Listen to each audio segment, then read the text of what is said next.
Hello po mga kababayan, si Dante Maravillas. Tama itong sinabi po ni Atty. Dino Singson de Leon. Yung issue sa PGMN, ipinagpipilitan nila na press freedom issue. Until today, pinagpipilitan nila. Hindi po siya press freedom issue, kundi extortion issue. Plain and simple extortion, pangingikil. Ang kukulitan niya, Mr. Maravilla. Yung ang kanilang defense, mga kababayan, pero malayo sa katotohanan.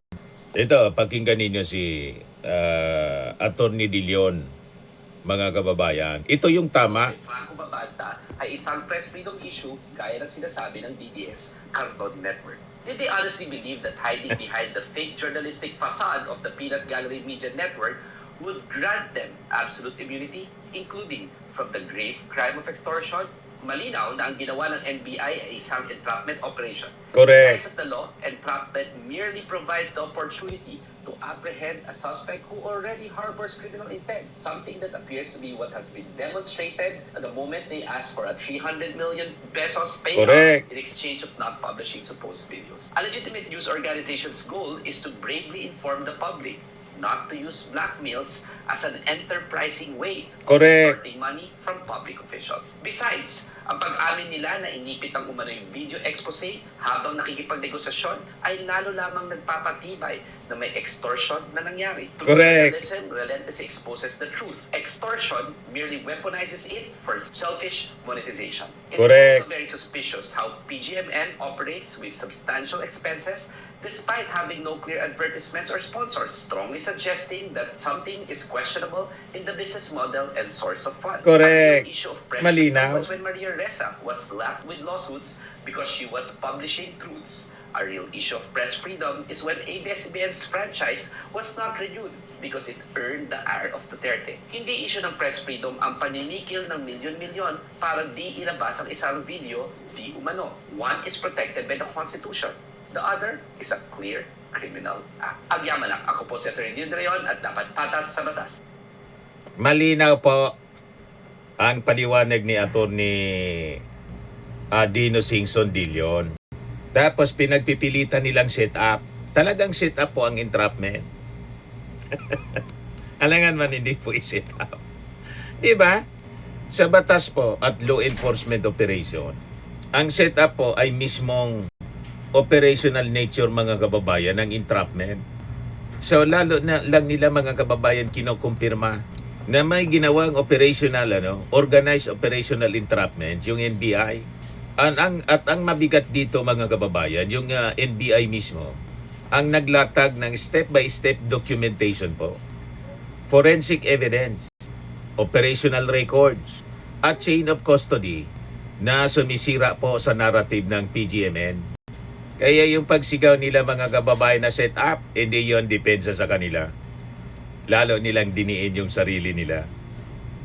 Lalong diniin ni Franco Mabanta yung sarili niya. Kasi po, operationally at legally po, ang entrapment ay isang controlled setup talaga po. Malinaw pong pinakita, mga kababayan, doon sa operational documentation ng NBI. Yung phase 1 nila, surveillance at verification. Hindi po basta sumusugod ang NBI. Ayon sa report, nagkaroon muna ng surveillance, tapos verification, validation, saka monitoring ng mga reklamo.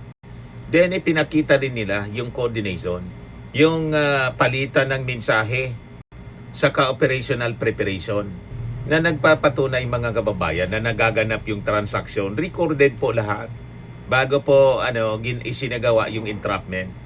So ito po, mga kababayan, yung sumisira doon sa claim na bigla na lang gumawa ng kwento yung NBI. What? Hindi ganun po. Malinaw po, mga kababayan, na may prior intelligence work, operational groundwork, saka documented po yung monitoring. Then yung phase 2 na ginawa ng NBI, mga kababayan, pre-operational paper trail. Bago ginawa, mga kababayan, yung actual operation ng NBI para sa entrapment, May pre-operational report na ginawa, coordination form, saka authority to operate. Hindi po kasi maaring basta-basta na lang magsagawa ng operation o entrapment operation yung NBI. Kung wala pang tinatawag na operational authorization. So ito yung pinakamalaking problema doon sa propaganda ng PGMN.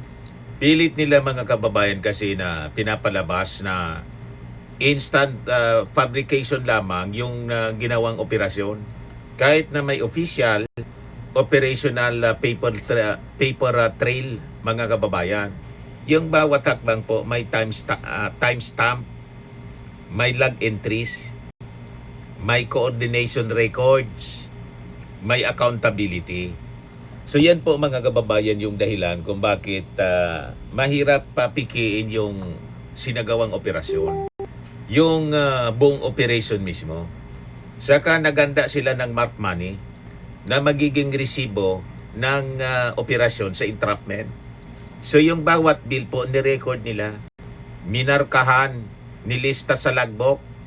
Ano kayo? Tama po?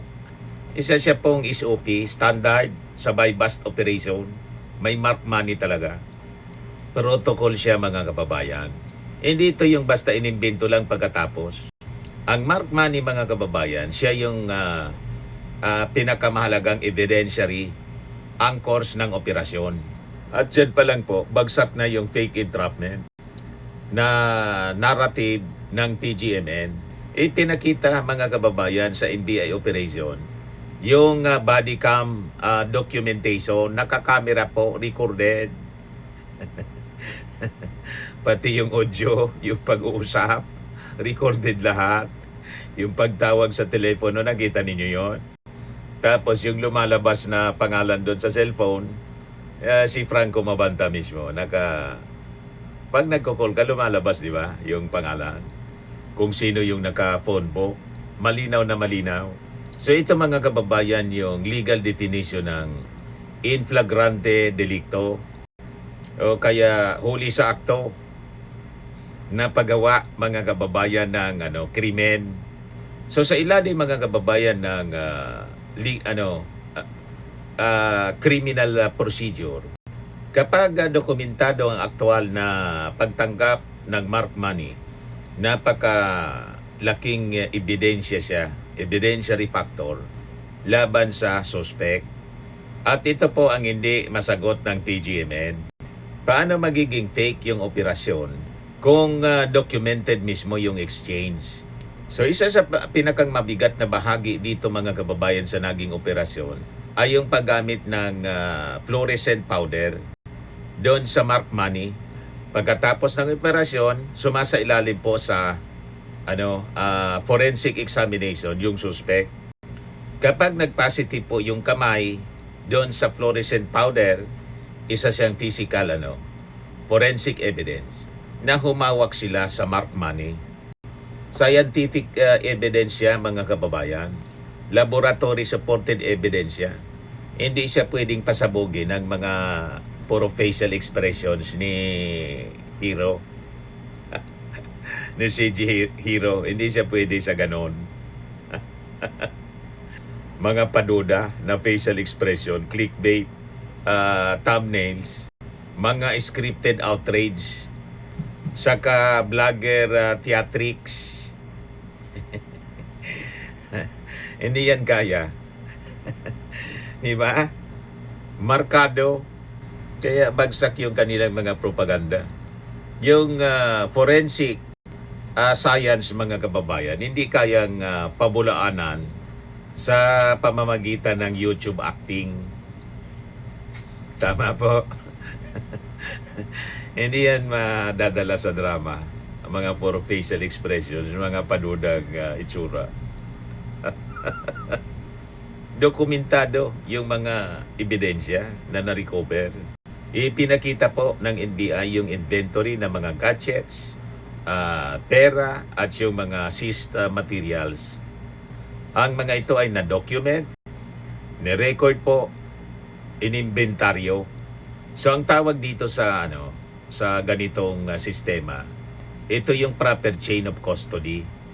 Sa criminal procedure mga kababayan, napakahalaga nito para po mapanatili yung integrity ng ebidensya. At dahil dokumentado, mga kababayan, yung chain of custody, doon umina yung claim ng PGMN na anya planted, fake, scripted lang daw mga kababayan. Kasi malinaw, may inventory receipts, may pirma yung mga testigo, may operational records, may evidence turnover documentation. Lahat po ito ginawa. At saka may affidavit yung complainant. Hindi po nagsimula sa NBI yung kaso na parang pinapalabas na tripa ng NBI. Hindi ganun po. May sworn statement yung biktima. Pinakita po kung paano lumapit yung kinukutungan, yung complainant upang humingi ng tulong sa NBI. Dokumentado lahat. Kasi po, yung naging operasyon ng NBI, iyon yung response sa formal po na reklamo ng pangingikil. May sworn testimony po yung tao ni Martin.